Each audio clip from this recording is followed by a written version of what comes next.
I actually just got back from filming a video with Yami Noob. We made a pretty cool video comparing my Streetfighter V2 to one of his giveaway motorcycles, which is the Streetfighter V4S. So y'all will see that on his channel in probably 2 to 3 weeks. Pretty cool, Bill. Pretty cool video we did. Basically, the thesis of the video was, is the $27,500 208 horsepower Streetfighter V4S worth it over the $17,500, so literally $10,000 less, 155 horsepower Streetfighter V2. And to be honest, after filming the video with him, I am very happy I chose this bike.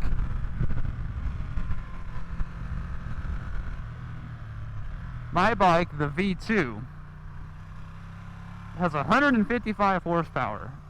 Alright? 155 horsepower on the street is a ton. For those who don't know, that's about 35 horsepower more than your typical crotch rocket that you would be familiar with. Your R6, your CBR 600, Kawasaki ZX6R, you know, those bikes. Suzuki Gixxer 600, 750, whatever you want to call it. And this bike certainly still hauls the mail.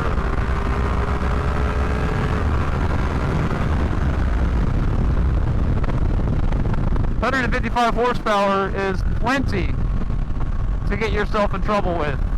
Other than that though, other than the power, yeah, his was the V4S, so it did have a slightly more track-oriented braking system. It had a little bigger brake rotors, different master cylinder, and better calipers, and the suspension is fully electronic.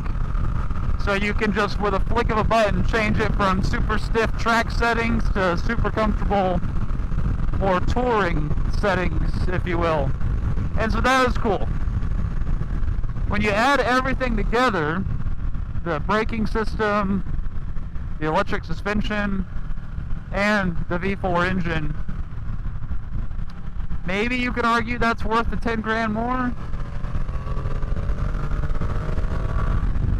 However, for 99% of us on the street, I'd be more comfortable on the V2. It's a little softer, it's more forgiving, it's more playful. And it's funny to say that a Ducati is playful and forgiving. Where are we? That's amazing that these bikes have come this far. I can't believe I just said that a Ducati was playful and forgiving. But it is, honestly. The handlebars are nice and wide. You've got an amazing weight balance with the way the whole bike is set up. It's a lot of fun. The crazy thing with the V4 is how the power just never stopped. And you can tell that engine is meant to be on a racetrack. It has a 15,000 RPM red line, right? And in the automotive world, that means you rev it to 15 grand, because that's where you're making the most power, and then shift. However, that engine is directly derived from Ducati's MotoGP V4 and World Superbike Challenge V4. And on a dyno, and Ducati's own website, it actually peaks power at 13,000 RPM, even though it has 2,000 more RPM to go. And that's because the professionals on racetracks will use that extra rev ceiling to aid them in engine braking. So as you're coming into a corner, they'll start slamming gears down to really engine brake the guy. And then they'll probably shift it at maybe 13.5, maybe 14,000. But even those guys, you know, I'm really curious to see And of course, the GP motor is totally different. The World Superbike motor is totally different. But it was a very interesting motor to ride on.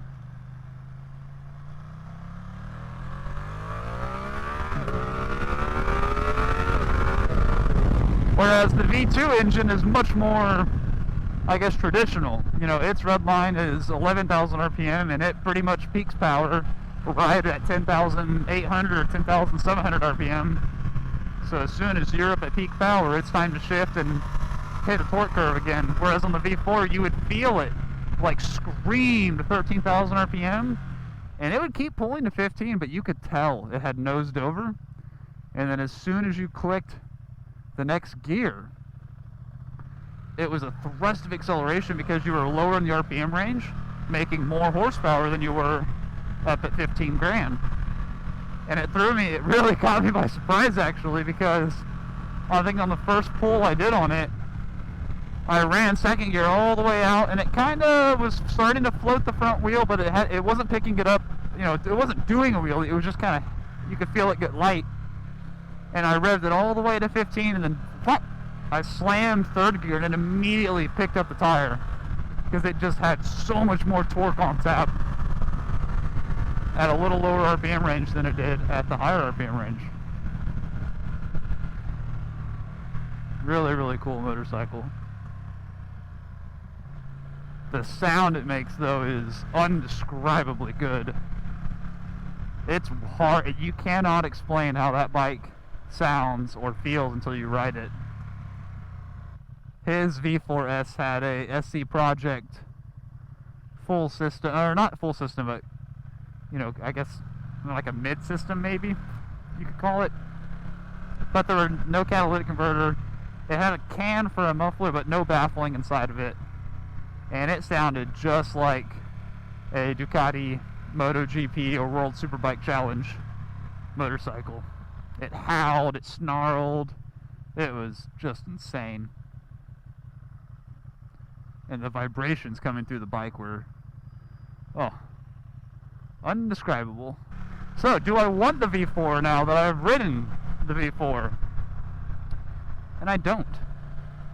I can genuinely say, and not for financial reasons, I feel like 155 horsepower is all I want at this point in my talent and experience. What I do want, though, is to immediately put an exhaust on this bike. After riding that Ducati with a full system, oh my goodness, just amazing. So this bike, I need to get an exhaust on it. It just completely changed. It was, you know, just as soon as you fire it up and you hear it just rumbling underneath you, it's like, oh my goodness, this thing is an animal.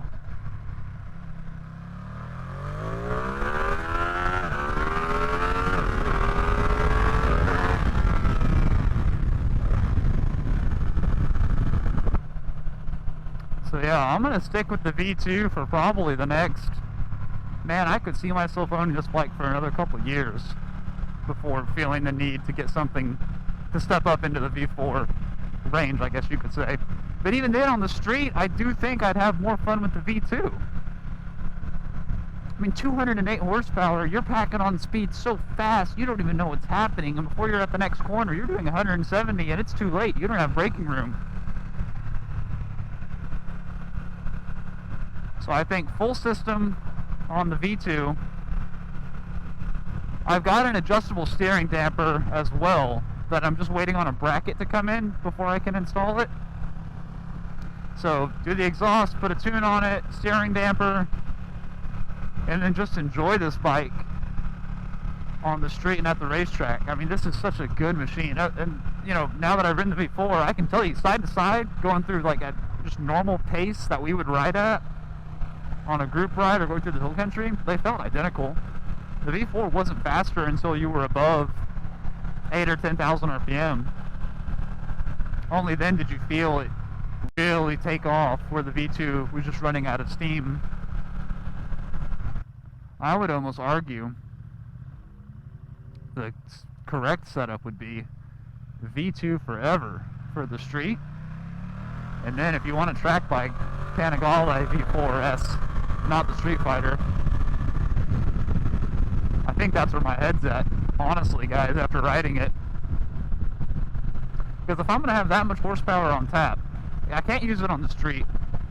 It'd only be enjoyable and usable on the track. And if I'm going to be on the track, and if it's track-only bike, just go for the Panigale. You know, go all the way. On the street, the V2, honestly, I think is more enjoyable. It's got just a better, more usable rev range. The gearing is tighter on it. You're constantly changing up and down gears. The V4, you're pretty much in third gear, and third gear can go from 60 to, you know, 140 something. So there's no need to ever change a gear. I guess the V2 is just more playful. That's a good way to say it. Let me guys know in the comments below, if you were in the market for a $25,000 to $30,000 motorcycle, would you go fully fared V4, Panigale, or Streetfighter? That's a debate that I don't think will ever end. Because either way you go, you're going to be happy. You can't choose, you can't go wrong either way. I do want the sports seat though. The V4 has a totally different seat than the V2 does, and it really encourages you to get your butt off the seat and hang a cheek.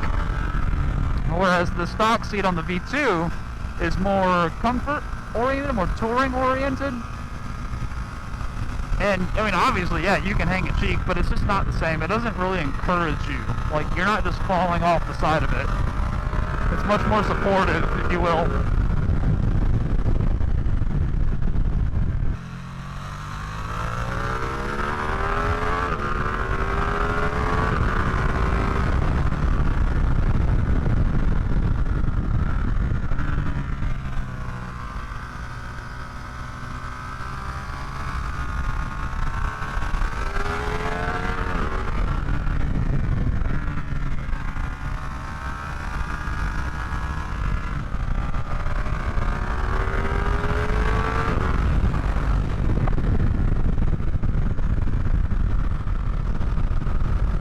This upcoming stretch of road is so much fun. Let's talk it through, okay? Setting up third gear, come off the bike, lean, look through the corner, get on it, hold the gear, brake down. Look through it, keep your head up, down this little hill, brakes, first gear, switch it back, come through, a little power wheelie. And then you can jump this cattle guard. Boom. That is such a fun little stretch of road. Yeah, I mean the V2, you can wring its neck on the street. You can use all of its RPM. The V4, oh my god. If you use all of its RPM, oh my god, you're going so fast. Just a different animal.